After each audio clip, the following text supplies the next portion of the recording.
Saya selalu ketiduran tak dapat sholat subuh.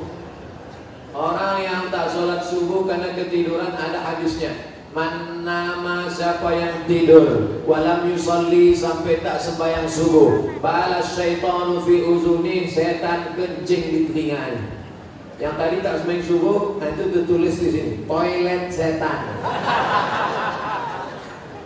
Makanya ceramahnya harus terus diamalkan. Balik dari sini, pergi ke toko jam di Tanjung Pinang, cari dia. Mbak, apa jam yang paling mantap di sini? Nah, ini satu. Tanya dia, ada tak jam yang bisa menyipak? Asal jam 5 menyipak dia, lempar.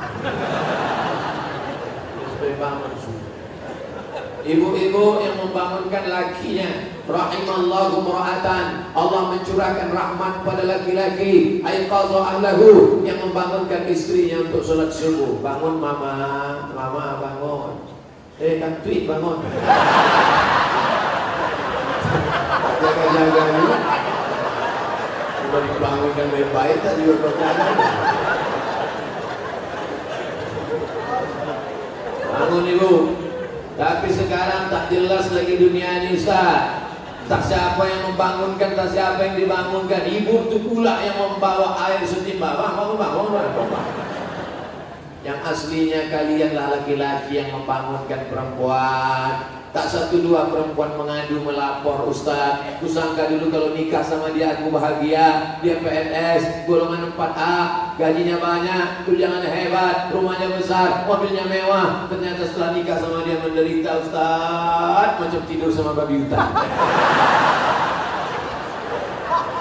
Walaupun hidup 1000 tahun, kalau tak sembahyang apa gunanya? Walaupun hidup 1000 tahun, kalau tak sembahyang apa gunanya? Besok pagi masak sarapan, ibu nyanyikan lagu itu.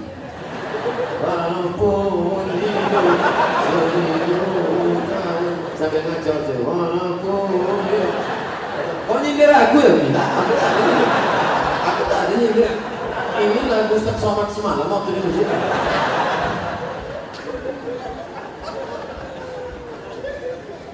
Ustaz, apa sah laki-laki sholat di rumah tapi tak di masjid? Laki-laki sholat di rumah, laki-laki solehah. Laki sholat di masjid. Ini masjid kota Tanjung Pinang dibangun tapi tidak sesuai lagi dengan kota.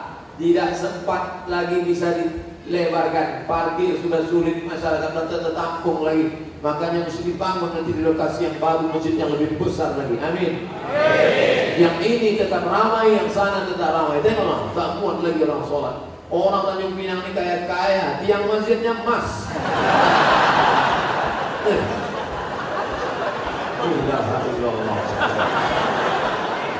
Luar biasa. Orang susah menjadi emas. Laki-laki di Tanjung Pinang tak ada yang pakai emas, karena mereka mau menunjukkan kayanya bukan dengan cincinnya, tiang masjidnya emas. Hebatnya lagi di Tanjung Pinang, walaupun tiang masjidnya emas, tapi jendelanya tak pakai kosen. Menunjukkan apa? Aman. Tanjung Pinang aman, tak ada pencuri. Kadang-kadang kita masuk ke salah satu masjid, kotak infak dicor.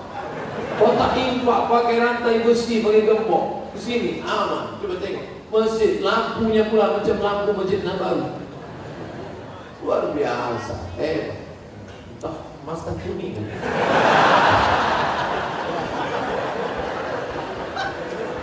Apa maksud saya? Nikmat yang sudah besar ini maka dibalas dengan sholat berjamaah. Tapi rasanya mengajak orang Tanjung Pinang sholat berjamaah mubazir. Karena sholat berjamaah di Tanjung Pinang, coba tengok, melimpah ruang sampai tak muat keluar-keluar. Tengok, itu yang di luar-luar yang berdiri itu juga dapat pahala sholat berjamaah. Kalau sholat.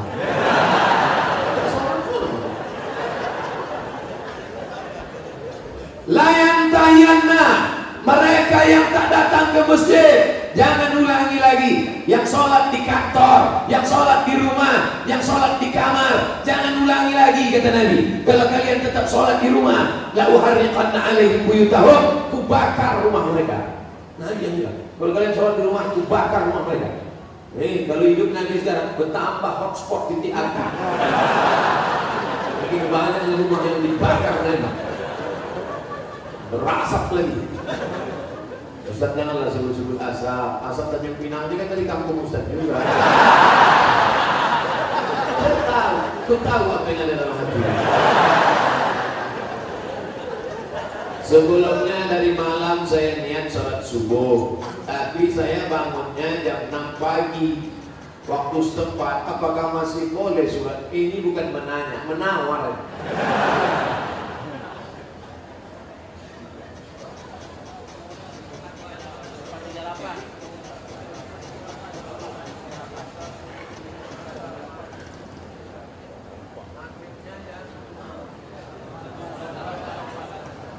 Kalau maghribnya jam 6 lewat 4, kalau maghribnya jam 6 lewat 4, kurangi 15 menit.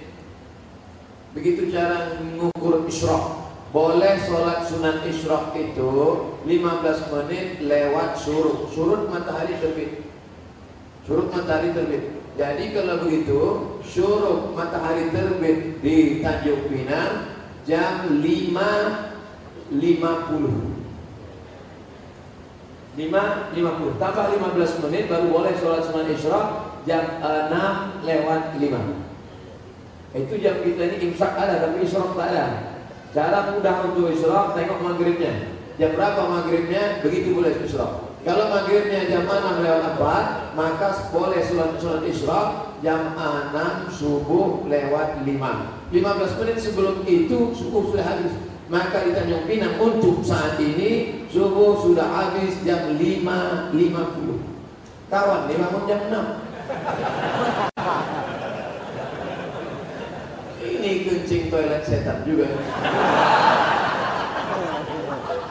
Oleh sebab itu jangan sampai tak sholat subuh. Bangun sholat subuh walaupun lambat jam 5.30. Ada waktu 20 menit lagi, jangan langsung sholat subuh, tapi qabliyah subuh. Karena qabliyah subuh khairun minan dunya wa ma fiha. Usolli sunnata subhi rak'ataini qabliyatan. Rakaat pertama qul ya ayyuhal kafirun. Rakaat kedua qul huwallahu ahad. Baru iqamat, baru sholat subuh. Jangan tinggalkan qabliyah subuh. Jangan tinggalkan qabliyah subuh walaupun terlambat. Apakah ambil zakat menunggu orang minta zakat atau mencari yang wajib zakat menerima zakat? Khuz, ambil zakat, khuz, ambil. Bukan, hai orang beriman, berzakatlah. Yang mau zakat silakan, yang nggak mau nggak apa-apa.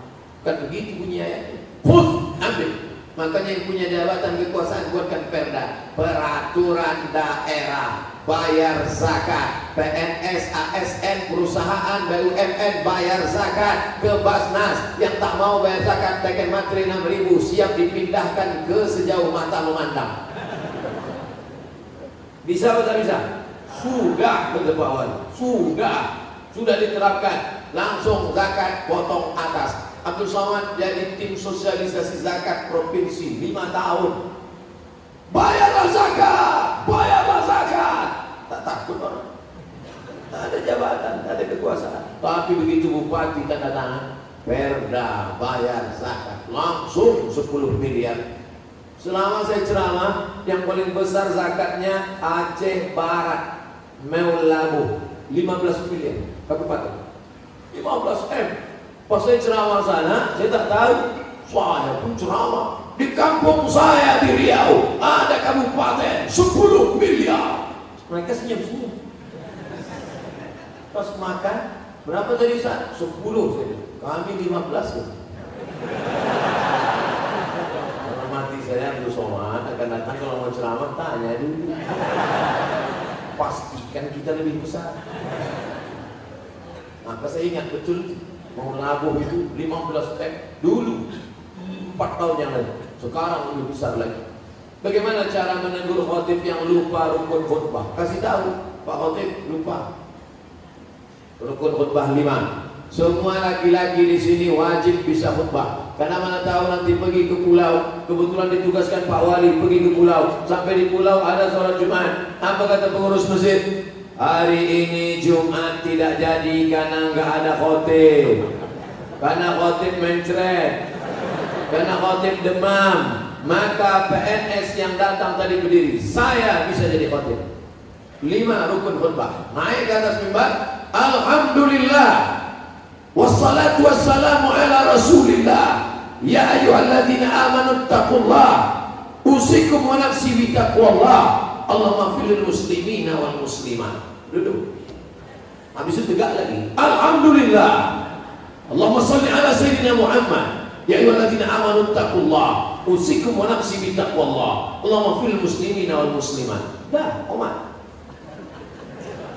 Rukun khutbah cuma 5. Alhamdulillah, sholawat, ayat, wasiat takwa, doa. Alhamdulillah, sholawat, ayat, wasiat takwa, doa. Selesai sholat, Bapak dari mana? PNS Tanjung Pinang. Kok pendek kali rukunnya? Aku masih syukur bisa, kok tak bisa?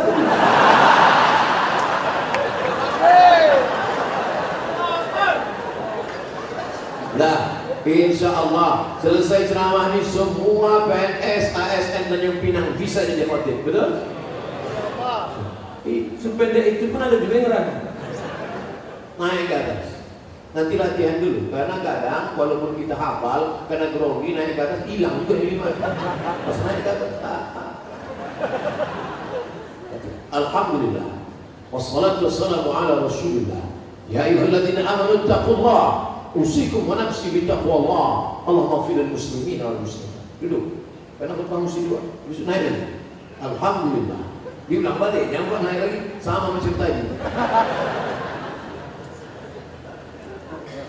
Apa pendapat Ustaz tentang film The Santri yang tidak mencerminkan kehidupan pesantren yang sebenarnya dan disutradarai oleh Livi Zain yang kontroversi itu? Lain macam-macam ya.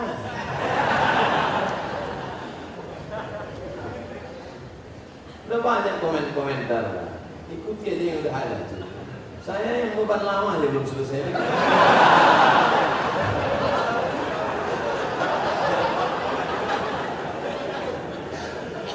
Haram hukumnya masuk ke rumah ibadah orang lain.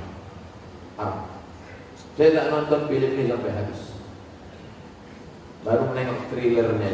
Tapi di dalam itu yang bisa saya komentari, pertama masuk ke rumah ibadah.